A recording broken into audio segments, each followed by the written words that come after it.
First of all, thank you for entrusting me in purchasing the Reflux Shield. So let's get right into it and show you how to use the Reflux Shield. Now, first, step one is positioning. So how do you want to lay? You want to lay down either on the couch, on your bed. You could even do this on your floor, and you want to lay down on your back. And you'll notice I have a pillow under the knees here. Really important to take the slack out of your abdominal muscles. And when you're doing this, you don't want to pull your head forward and up because that's also going to tighten the abdominal muscles. You can put a pillow behind your neck. We have here, it's tilted up just a little bit for her. And obviously you're going to need to look to see where you're going, but you can put your head back and rest it down on a pillow or rest it back flat. But do not hold your neck up while you're doing this maneuver because, again, that will tighten up the abdominal muscles. We want your abdominal muscles nice and relaxed. Okay, step two. Now we're going to find the xiphoid process or the starting point for the Reflux Shield. So you're going to touch the stomach here where she has at the bottom of the ribs. So you want to find the bottom of your ribs and then follow them up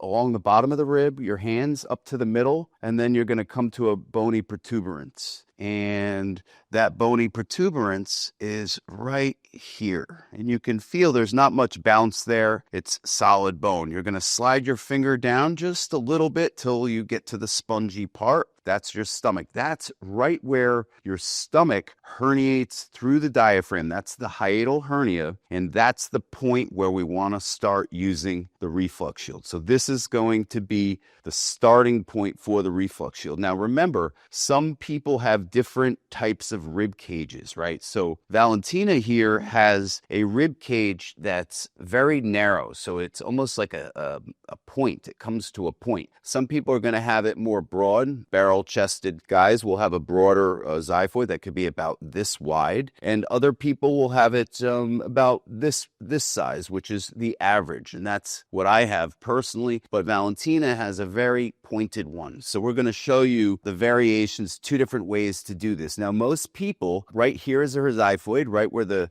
athletic bra starts. And right below it is where her stomach herniates through the diaphragm. Now, some people have that herniation right dead center there, and some people have it just a smidge to the left. Either way, the Reflux Shield is wide enough to make sure that you're going to cover the area where the herniated stomach portion is, so you can pull that herniated stomach down out of the diaphragm and alleviate all the digestive discomfort that you have. So we're going to go ahead and start right at that spongy part. Now, her spongy part, you can see it goes a little bit above where I have the Reflux Shield because her ribs are in the way. The Reflux Shield is a little bit wider, right? And as I said, hers comes to a point. For some of you, this will be fine. You'll be able to put it all the way up. You want to try to get it all the way up in there as close as you can underneath the rib, not on the rib. So we're going to start here for her, but also, some people might need to just cheat it a little bit to the left, just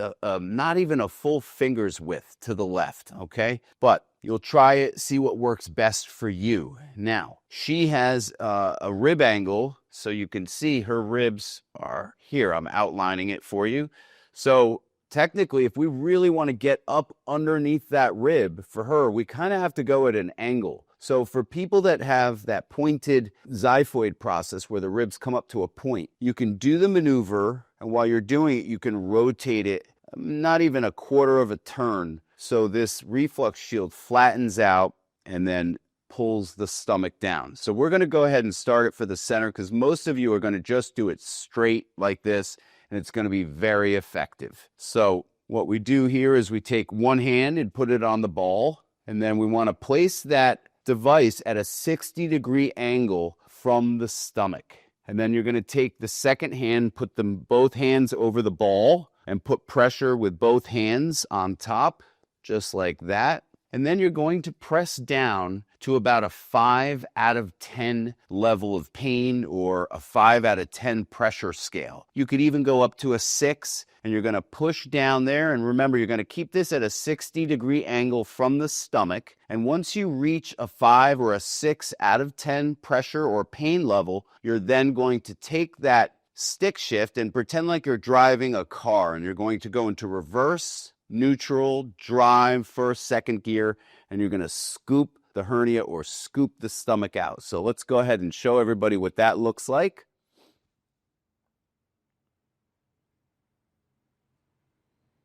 Great. Now, when you do this, you can go ahead and, again, maintain that 5 pressure for the beginning motion right here for about 2 inches. And then right when you get to the middle of the stomach there, you can then, which is about 2 inches, you can then lighten up to a 4, 3, 2, 1. Because as you get down here towards the belly button, it's very sensitive. So again, the most important part is right here, this first 2 inches of the scooping motion. And again, that should be at a pressure or pain level of no more than 5 or 6 out of 10. You're going to do 3 to 5 repetitions twice a day. If you're fair-skinned or bruised easily, or you're sore and bloated, try it once a day, 3 to 5 repetitions. And as you do it more and more, you're going to be able to get deeper and you're going to find even more relief. And you're going to use this as needed. When your symptoms reduce 50%, you're going to use this down to once a day and as needed from there on.